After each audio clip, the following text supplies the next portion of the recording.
tell me about it. I don't know nothing about that. Yeah. What do you mean? You know lots of time changes. You done travel some places. Yeah, but I mean, you do it all the time now. But I was traveling for work. Now I'm just traveling for fun. It's different.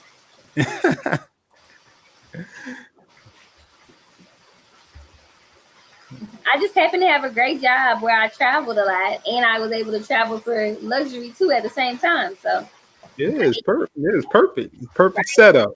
you earn points and miles when Perfect. you're traveling. So you just, take advantage of it and, keep it moving. Oh yeah, you definitely gonna tell the people about that. Yeah, you definitely gonna tell them about it. We on so we on YouTube now. Oh, okay. Then Yeah. let me see if I can put Yes, this sir. light Yeah. on. Can you put the light this light? Is that the light that's right there? Okay. Oh well. I was trying to give us some light. Oh well. It's gonna be what it is. You should be good though. Should be good.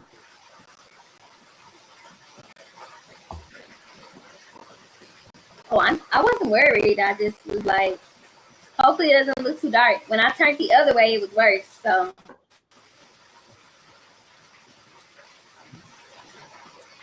As long as you where you are now, you'll be good. As long as it doesn't get darker where you are, you good where you're at right now. hopefully not.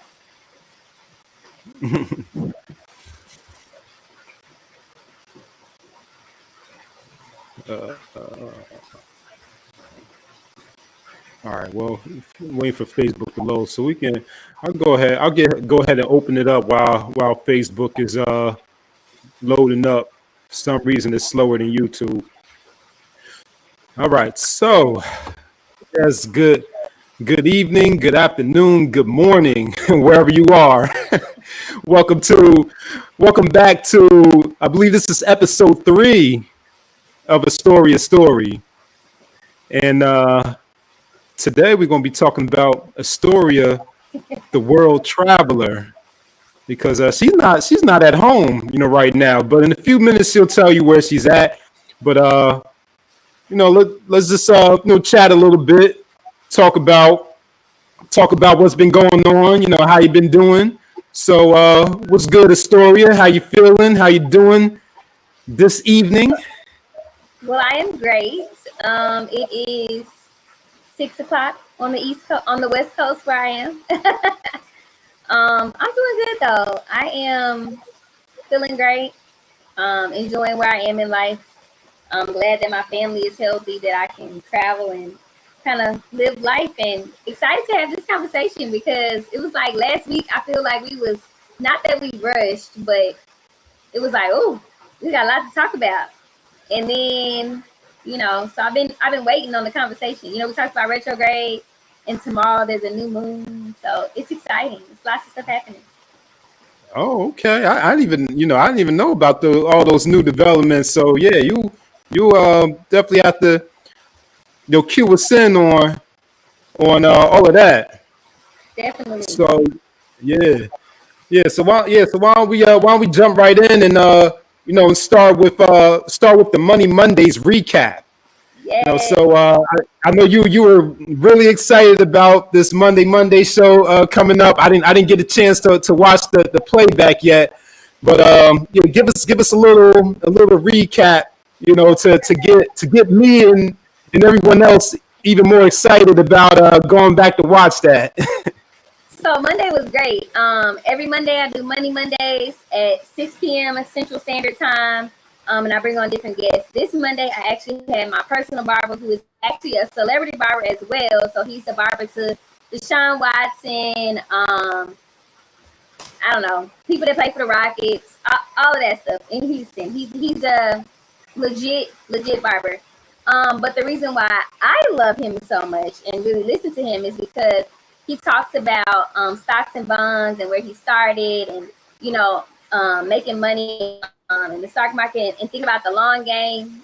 So I listen to him for that type of financial stuff. He doesn't think that he's a guru when it comes to that, but I think so because he's made some great decisions that really have helped him to feed his family and think about the long game as retirement and things like that we think about. So the episode was great. He dropped a lot of gems. Okay, like I mean, he dropped a lot of jewels, and we will definitely have to come back and do a whole nother conversation because offline we talked about some more stuff that we didn't even get to talk about on the show. So it was real good, real exciting.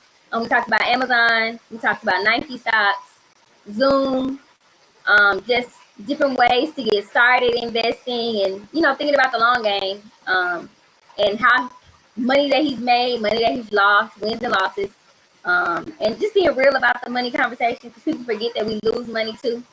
Like, we don't always win, we do lose money, but sometimes the win, or hopefully most of the time the win, is bigger than the loss. So that was Money Mondays, and it was really, really good. So you guys make sure you tune in on Instagram Live, on my Instagram page, 6 p.m. Central Standard Time. Yep, there it is. There it is. Yep, make sure you tune in to that show and tune in every single week. Yeah, because you'll get a lot of beneficial information. Yep. All right, so let's jump into Astoria.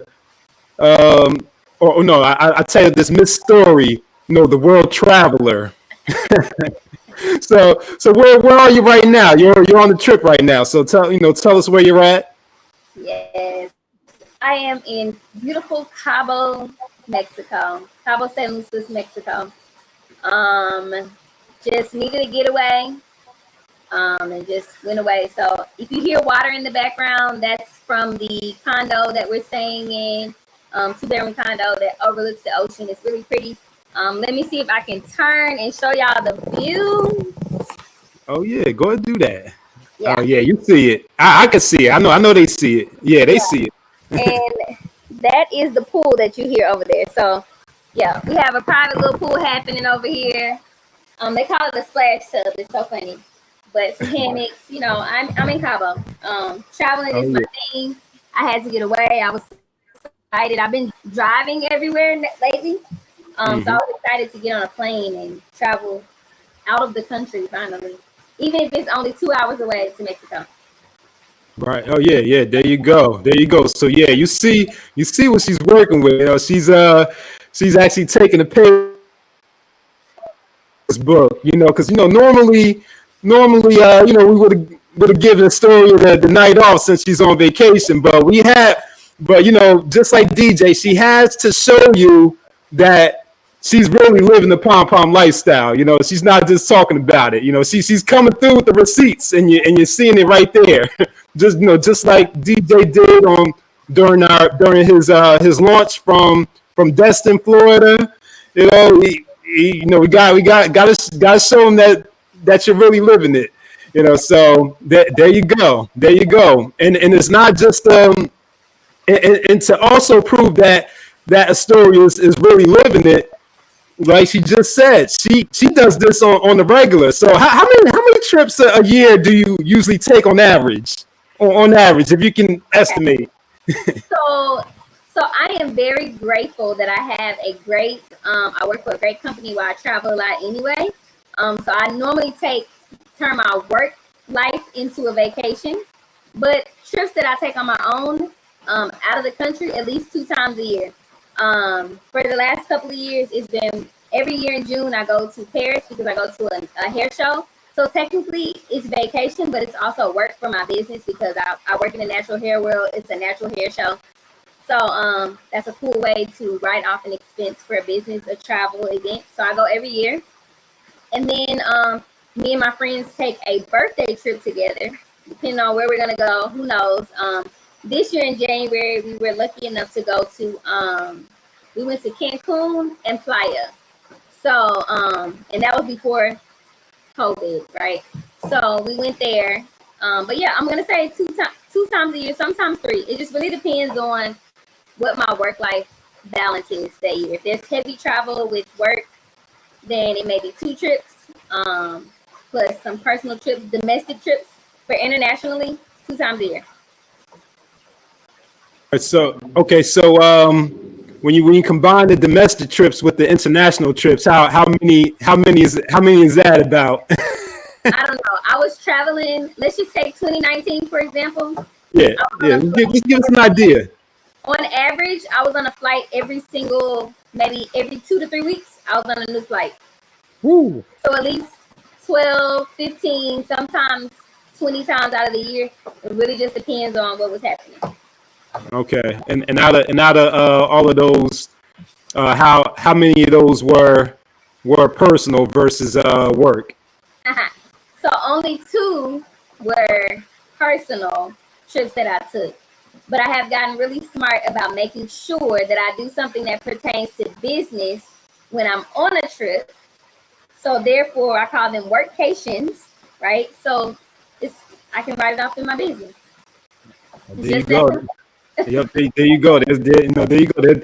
That's your first money tip right there. You know, do business while you're on these trips, so you can write it off. And if you're not incorporated yet, go ahead and get incorporated. Get your business started so you can take advantage of that write off amongst the many other write offs. That we discuss. Here on this platform. All right, so tell us about I guess the process of booking this specific Cabo, Mexico trip. Made that face. Yeah. Here's the fun part. This trip was this is the in between trip. The plan was to go to Cape Town, South Africa, and to Egypt in July. But of course, the pandemic hit, COVID, so we're not able to go there. So the person that I booked this trip with was like, "Let's go to Cabo." So I literally just booked a flight, and then you find. For me, I like Airbnbs. I do like resorts sometimes, but I'm a big Airbnb person, mostly because I like my space. I like to be able to kind of move the way I want to move, and if I want to cook, I'll cook, that kind of thing. So book an Airbnb. And then from there, I'm the person that doesn't plan anything. So my friend's a planner. I'm not a planner. I don't plan. I just show up. And then if I decide that day that I'm going to do something, then I'll do it. But I don't necessarily say, oh, I'm going to go do this sunset, whatever thing. Like, that's not my typical thing. I just like to do things on a whim. But with COVID, you have to plan ahead of time. It's limited amount of people that can do things. So we planned a few things, but mostly it's hanging out and relaxing. I try not to schedule too much stuff, but Okay. yeah, it was pretty easy. Our flight, by the way, was hella packed. I mean, like every seat on the plane was taken full. Flew United, got points and miles with them, so flew United, but booked. I mean, completely booked flight. You have to wear your mask the full time while you're on the plane. You have to wear your mask in the airport. That kind of thing, unless you're eating or drinking. Luckily, I sat by some guys that were skinny. They weren't big, so I didn't have any problems with, like space or anything. And I don't travel basic economy ever. So, so yeah, enough space, all of that. It was good. But there was no one in the airport, but it was plenty of people on the plane. On the flight. Yeah. Wow. Okay. So well, once you arrived there, did they make you quarantine? No. No, Okay. no, we flew in this morning. So I got here. We got here like maybe 1:30 Houston time. I guess 1:30 Houston time. No, Okay. no quarantine. Mexico has, well, in this area, so far their cases are very low. They're very big on making sure you wear your mask, all things like that. So they haven't had anything. It was the regular, go through immigration. Nothing out of the ordinary. You don't have to quarantine. When I get back, you don't have to quarantine. I'm going to self quarantine for a couple of days, just Yeah. because. But I'm not worried about any of those Yeah. things happening. I'm a Right. very healthy person. Yeah. Right. Yeah. I was just wondering if over in Mexico were they skeptical about Americans coming in and all of that. Yeah. Because I mean I know that they at least domestically, they encourage you to quarantine, but they don't actually force you to. Like they say, oh, go take this survey and quarantine, for 14 days, but they don't actually have anyone, monitoring that and making sure that you're actually doing it. So Right. I I understand where you're coming from. So you mentioned getting the Airbnb. So why don't you give us some best practices for selecting the Airbnb and making sure you're getting the right one and the right value and all that, because I'm sure me and you both we've heard some horror stories about about Airbnbs. So how do you go about making sure you're making a good safe selection that's going to be enjoyable for you. Right. So here's the good thing. I haven't had a bad experience with the Airbnb yet. No bad experiences. And I stayed in Airbnbs in Galveston, which is an hour from Houston, a drive. In Austin, in New Orleans, all kind of places I stayed in Airbnbs and never had an issue. But what you want to do is make sure that the host that you have has good reviews. So it's just like when you do Google reviews or what's that called? Travel Advisor, TripAdvisor. Yeah. You want to make sure that the host has good reviews. So if they have bad reviews, you might want to think twice about staying there. But let's just say they have 4.5 stars, right? And they have like listed, here are the amenities, here's the things, all that stuff. If your host is very has big communication with you, if they're very open about things, then you can tell that it's going to be a good stay. Typically, Airbnb, they usually make sure that they really vet out people, not even just the host, but the people that are staying there. So if you haven't stayed at an Airbnb before, they sometimes are like kind of skeptical about letting you stay at a place. And I won't say, so I'm not going to say it's the most bang for your buck all the time. It really depends on what you're looking for. So if you're a family, it's the most bang for your buck. So when we go as a family somewhere, 4 or 5 people, if it's a 3-bedroom house, it's enough space for everybody, right? 2 people, not so much of a savings, but the amenities and the other thing that you get kind of compensates for it. So it really depends on where you are and what you're doing, how you feel about it.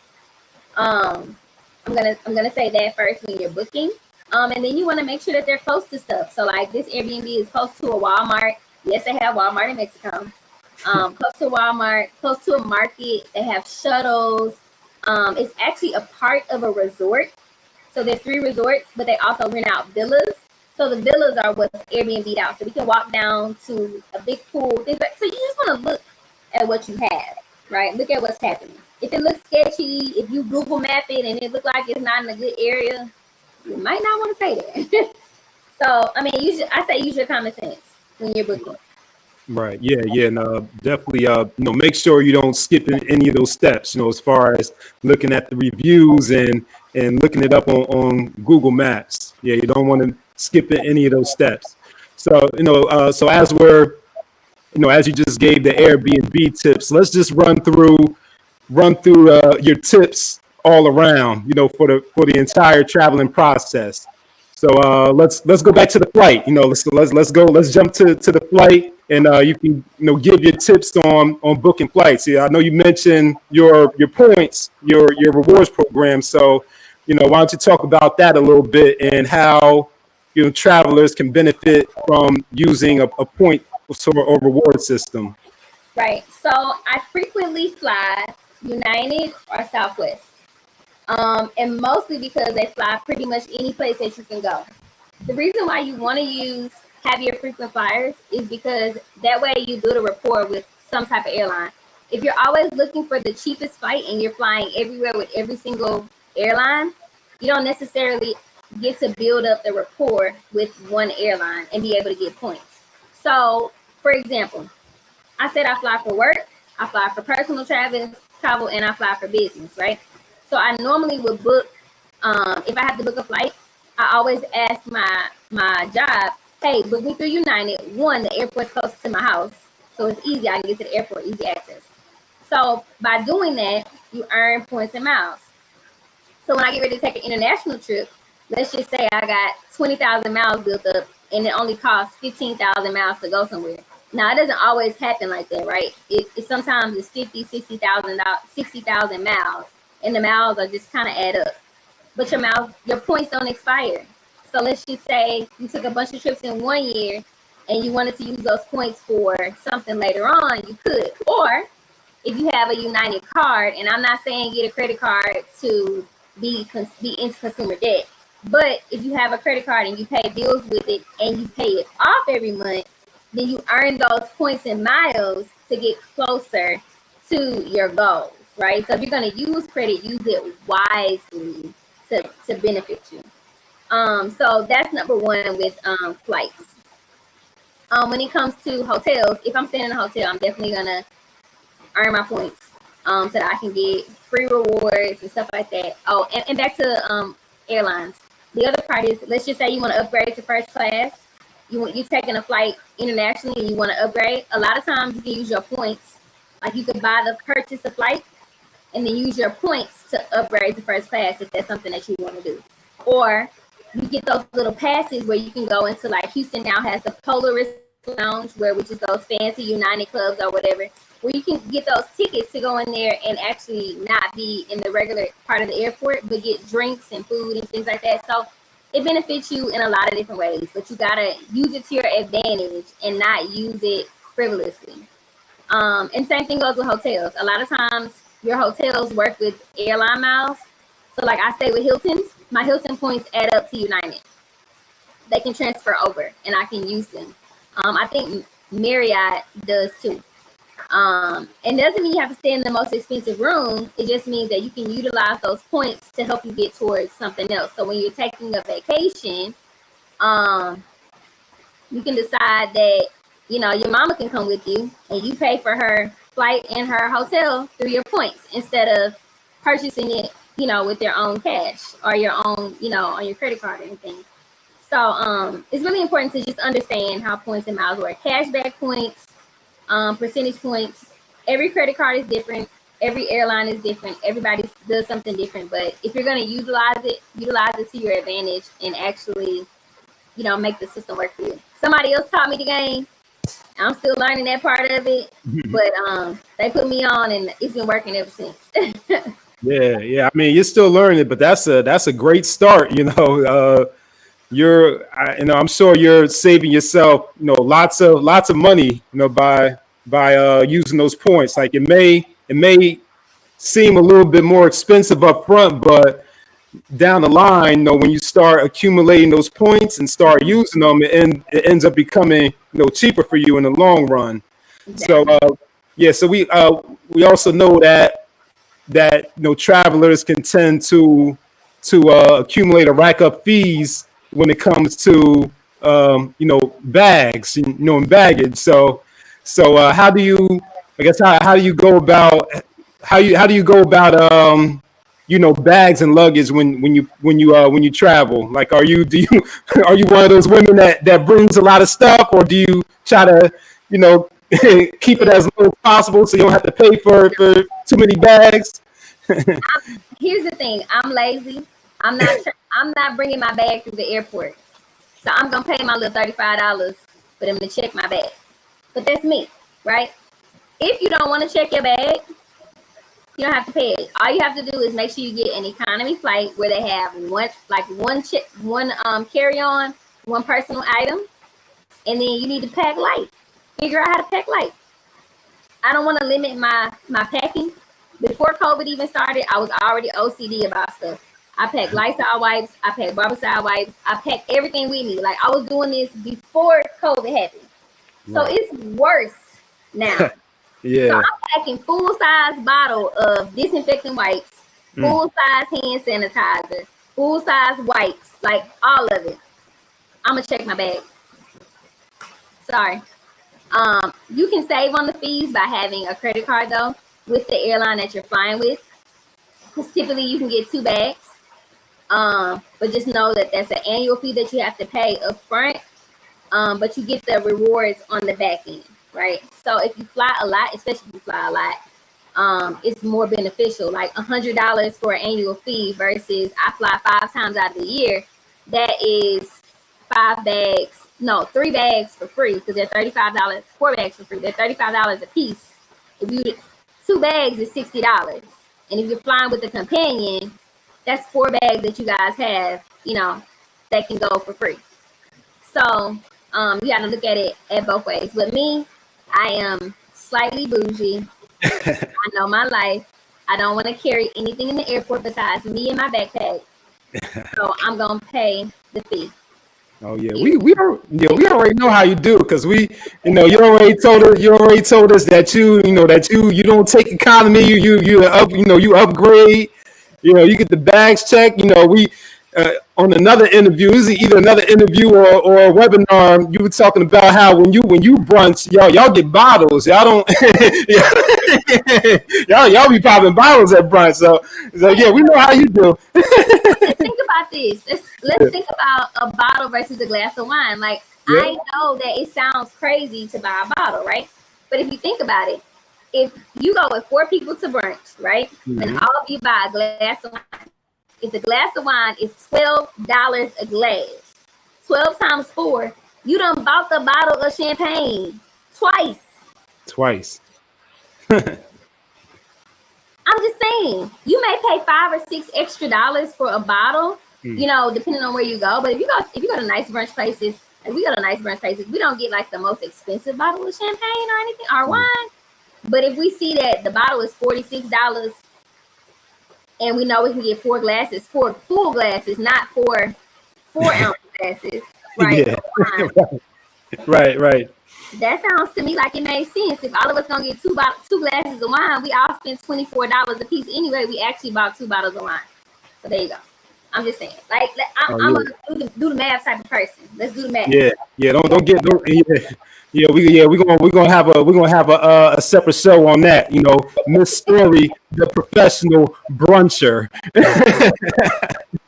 She'll tell you how to do this thing. Yeah. So let's see. What other tips do we have that we didn't cover? So we talked about the flights. We talked about the lodging, and the booking, the rewards. So what is there anything else we're missing as far as tips and tricks and best practices for traveling? So my best practices for travel. So typically I travel alone, right? I enjoy traveling by myself. I know that sounds really crazy to people, and they're like, "What? You go by yourself?" But I took my first trip out of the country by myself. I took my first trip to Seattle by myself. Like it was one of those things. Like I'm gonna travel by myself. So I will give you travel alone tips for anybody that is wanting to travel. Yes, that's like women. Right. And my friends are like, they don't want to travel with me. They think it's too expensive. It's not. Number 1, make sure you know the currency exchange, right? So I'm in Mexico now. Of course, our dollar is worth twice as much as theirs. So make sure you understand that currency exchange. So if you're gonna deal in cash, which in Mexico they take cash, the same as they take peso, you need to understand what that is so you don't get ripped off. Right? So that's one thing when you're traveling alone.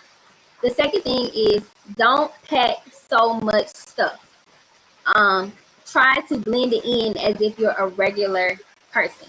So that means, for me, I travel with a fanny pack, and the only thing I have in my fanny pack, honestly, is like my earbuds, my phone, my passport, credit card, and some cash, right? Travel light. That way and a water bottle, because typically people walk around all the time with their water bottle anyway, so it doesn't look suspicious that you have a water bottle on you, right? So pack light.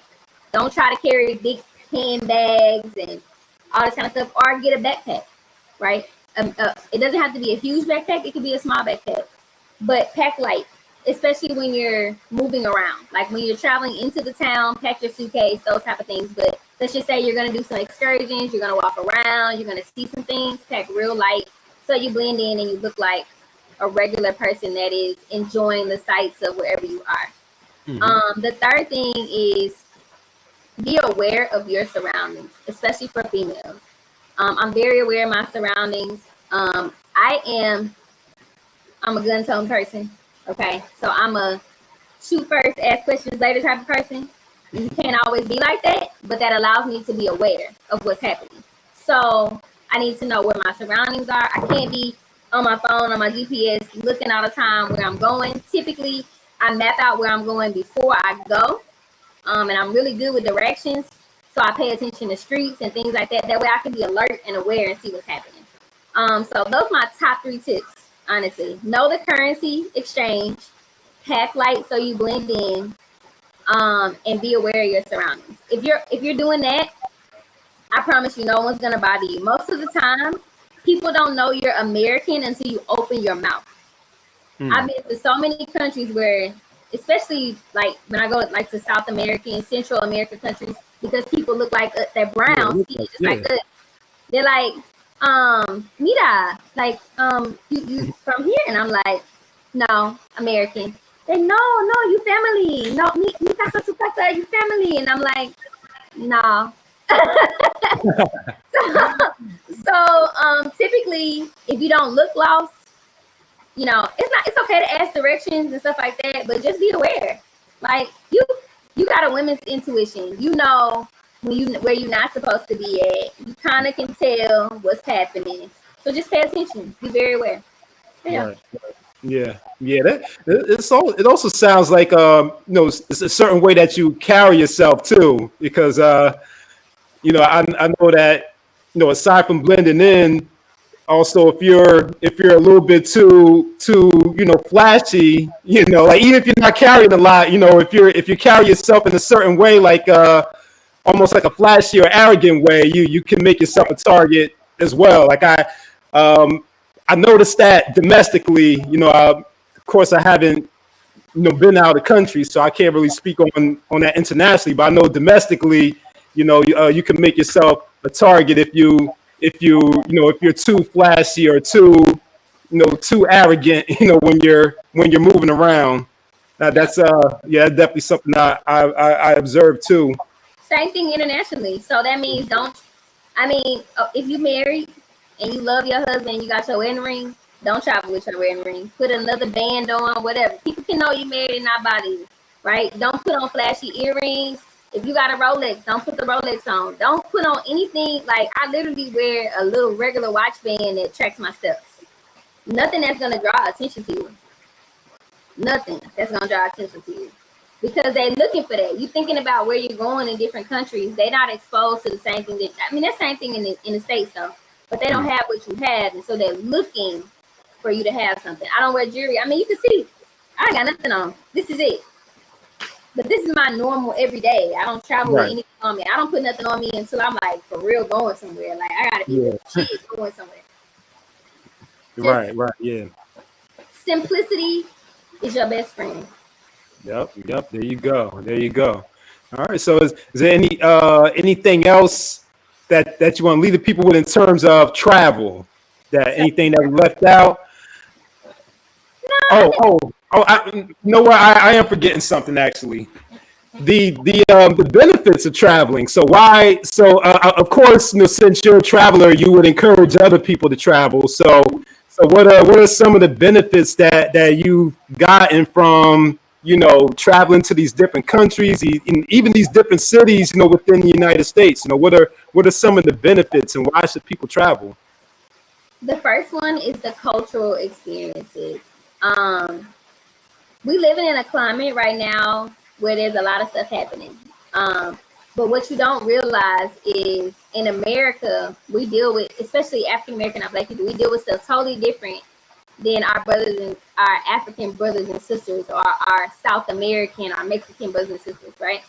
I'm not saying that everything didn't happen to them too, or that it wasn't worse here or whatever. Like, take all that out of the situation. But going to Paris, for example, opened my eyes to the way that they see slavery, right?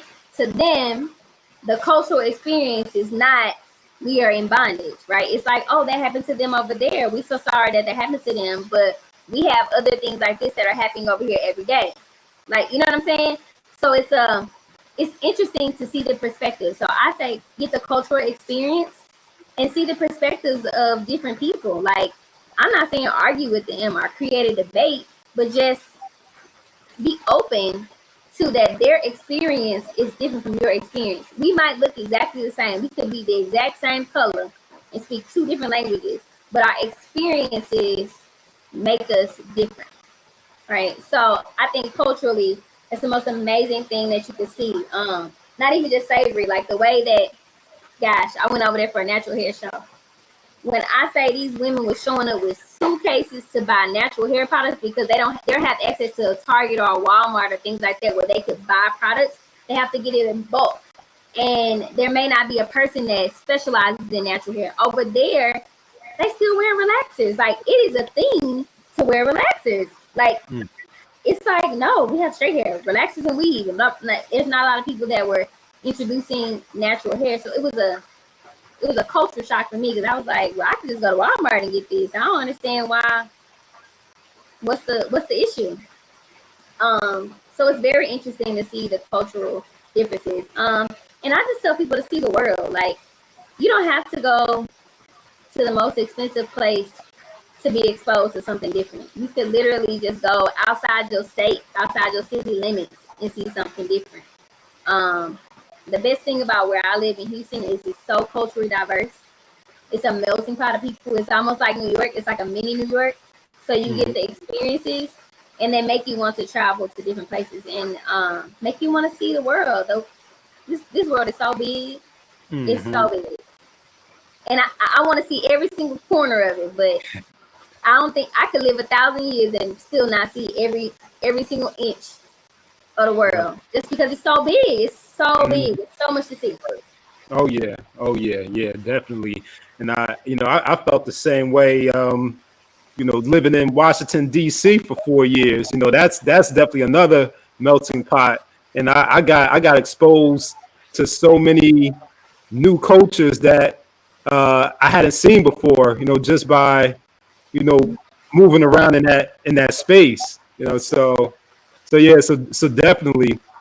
Also, something that I noticed, when I leave home and travel to another city or another state is I guess that feeling that I have when I get away and come back. It's almost like a refreshing, Yeah. revitalizing type of feeling.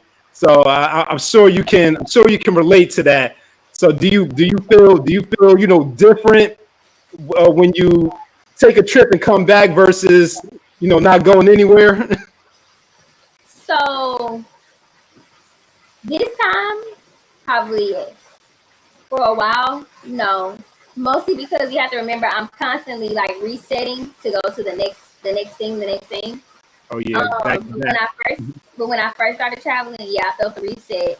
I felt the refresh. Now it's more of when I get somewhere, I'm like, can I find my people? And when I say my people, like I want to get into the town and see like how people really live. Like I don't want to be touristy.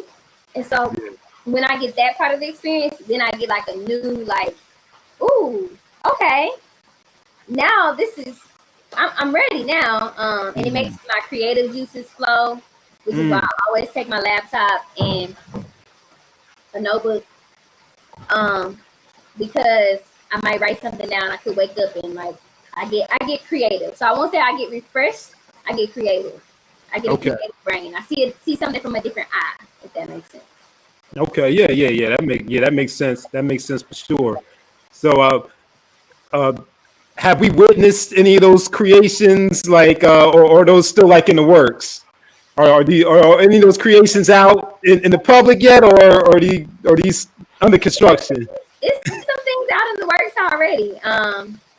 The reason why I started my doing natural hair the way I was doing it was because I went to Paris and saw that, and I was like, oh, we gotta change the narrative. Mm, There's plenty of things that I'm always working on in the background that people don't really necessarily. I don't tell people that I do it, but people always find me and ask me to do it. If that makes sense. I think it's kind of like when you put stuff out in the universe, yeah. you say it, it kind of happens. Perfect example is I started riding my bike. I've been serious about, getting a couple miles in. We did 15 miles. And I told my friend, I said, there's this thing called MS 150. It's literally riding from Houston to Austin. So it's 150 miles. It's actually 170, right? On your bike. You do it in 2 days. I said, bucket list in a couple years, I think I want to do this MS 150. He was like, you're not about to do that. Quit playing. Literally, the next day I go to work. The guy that sits in my chair, he's like, oh my gosh, I do training for that. You should do that. You should get with these people. You can do it. They do 9 miles at a time, blah, blah, blah. Like the manifestation of me talking about it one day to the next day. So there are lots of things happening in the background. People find me once I put it out in the universe. There's a lots of things that I do that people don't realize that I do it, but it's because it's not something that I fully advertise. Right. Not that I don't want to. It's just it always seems to work. So I don't necessarily. I let the universe do what it's supposed to do. Yeah. You don't feel the need to. Yeah. So I guess the other side of getting those creative juices flowing is also feeling drained too, since since you're moving around so much and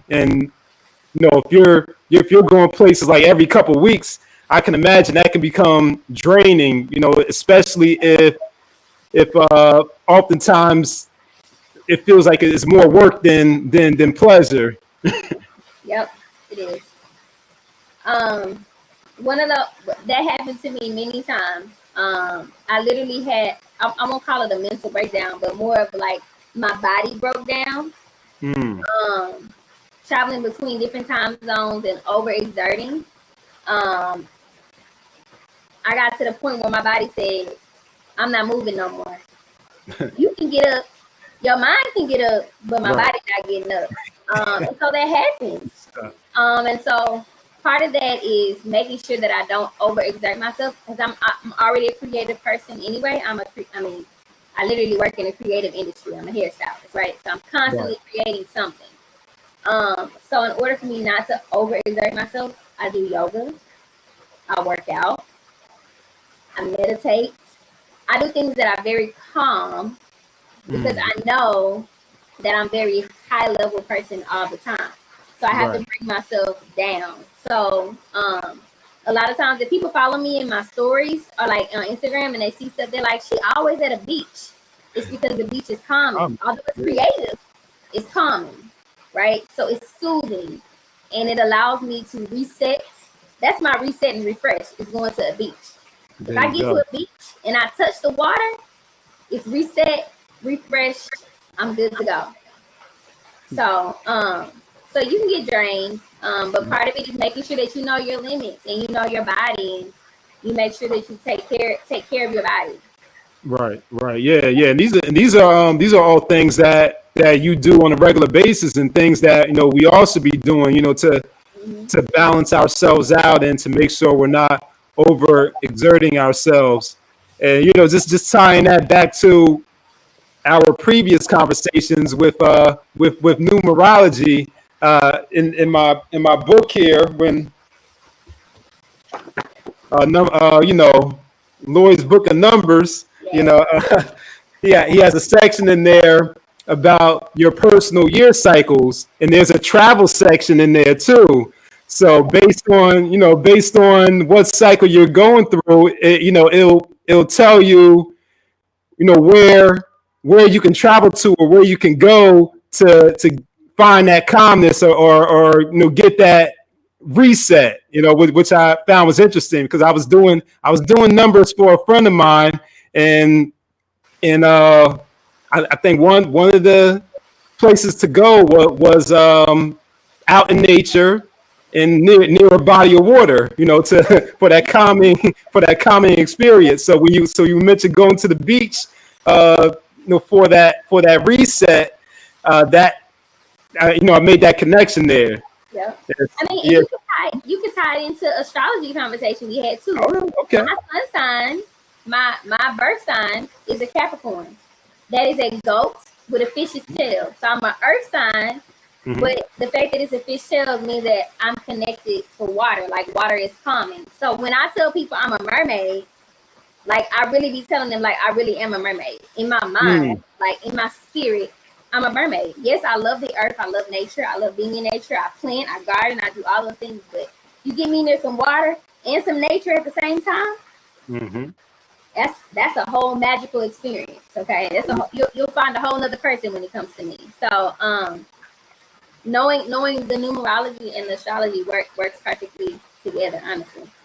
Oh yeah, it does. Yeah, it does. You know, all a part of that know thyself journey. You know, Yep. so yeah, so I think that's a good transition there. You know, again, run this video back so you can pick up all of those travel tips that Astoria gave you. She gave y'all some good stuff. You know that y'all can use, and she gave you some motivation to get out there and see the world too. Yes.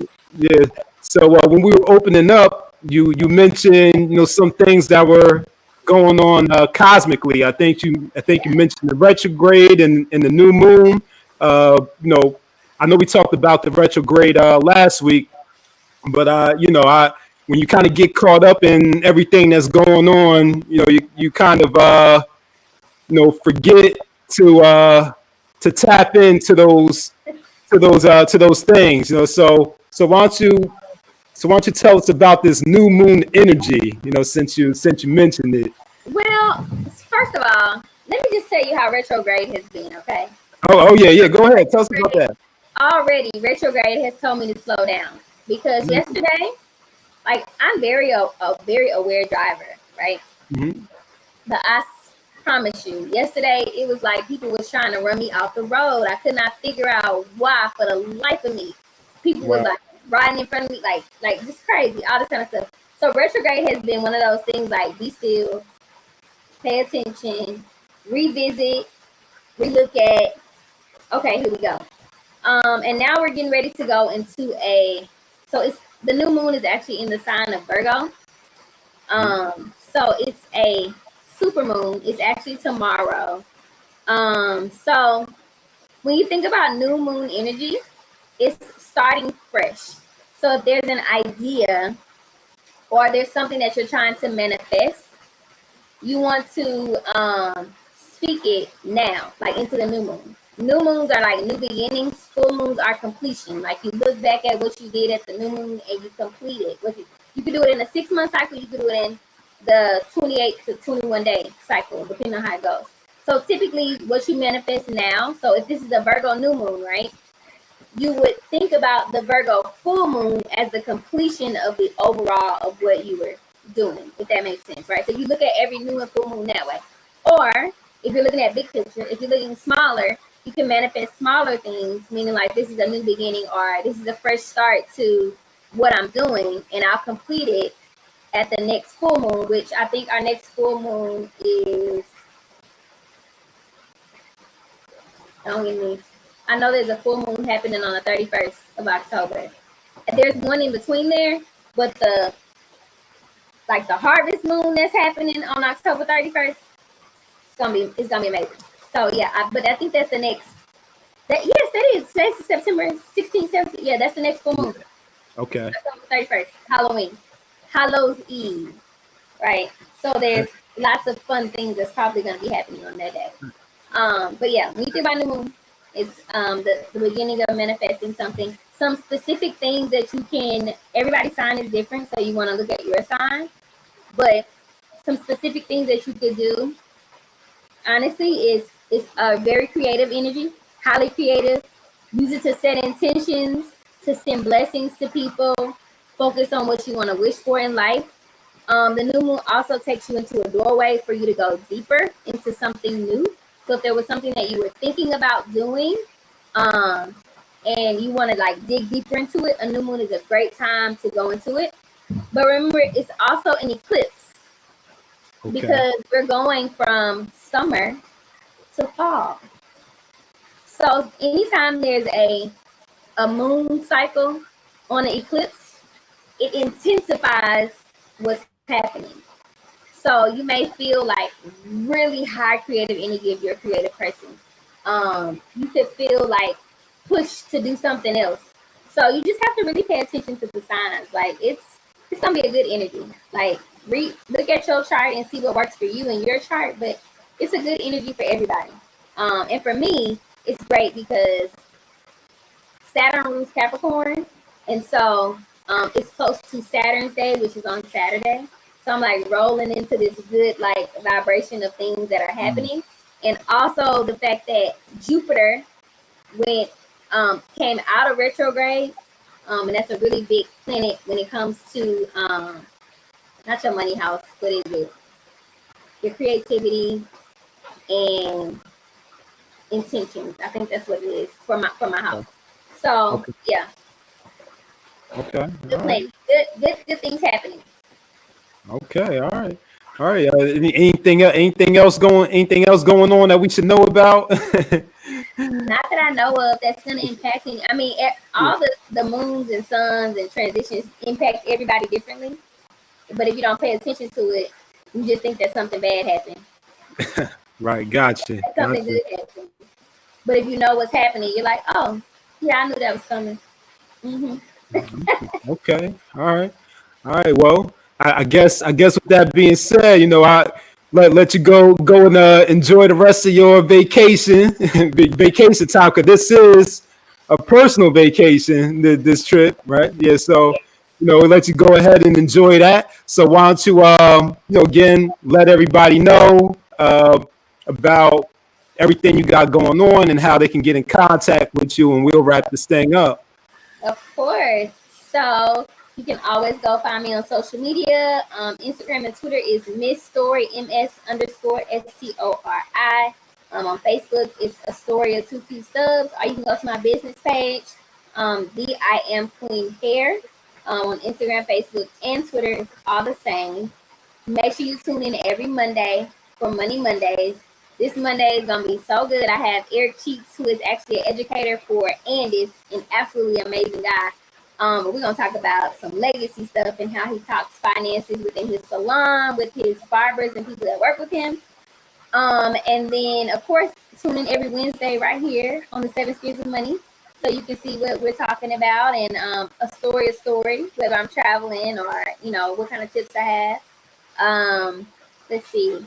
And of course, if you are interested in like some natural hair education, learning about your own hair or your hairstylist, anything like that, I teach classes. So you go to the website and find that. Find out all the information when I'm doing classes. And then on Friday, make sure you tune in to Nick's show. Yep. Yep. Yeah, that's right. Yep. Tune in to Nick's Knowledge and Notions Friday at 8 p.m. Eastern time. We're going to talk media this Friday. Have a special, special guest, Mr. Ramsey coming into the building, a media mogul in the making. So we're going to talk about, his story and the work that he's doing in the media, specifically with music. And we're going to talk about the importance of starting platforms, starting our own platforms like you see here and, in other places. DJ the Money Coach is actually doing an interview now. I'm not sure if he's still doing it now, but he's going live the same time we were going live. He's back on Erica Williams' channel. So make sure you go over to Erica Williams on YouTube and catch that interview. So that was going on the same time tonight. But of course, the recording is going to be up there. So once again, thank you, Astoria, for taking the time out of your vacation to join us and talk to the people and give us this great information on cosmetology and cosmology. Cosmetology and cosmology. I put that in the title in one of the videos. I'm like, I like the way that sounds. Yeah, so. Yep. So, so thank you for taking the time out and joining us. Okay. And, as always, we wish you a P.O.M lifestyle. That's plenty of money, peace of mind. We want you to come join us on the Beaches of the World Club. Yes. Stori is there. She's on one of those beaches of the world right now. So go join her.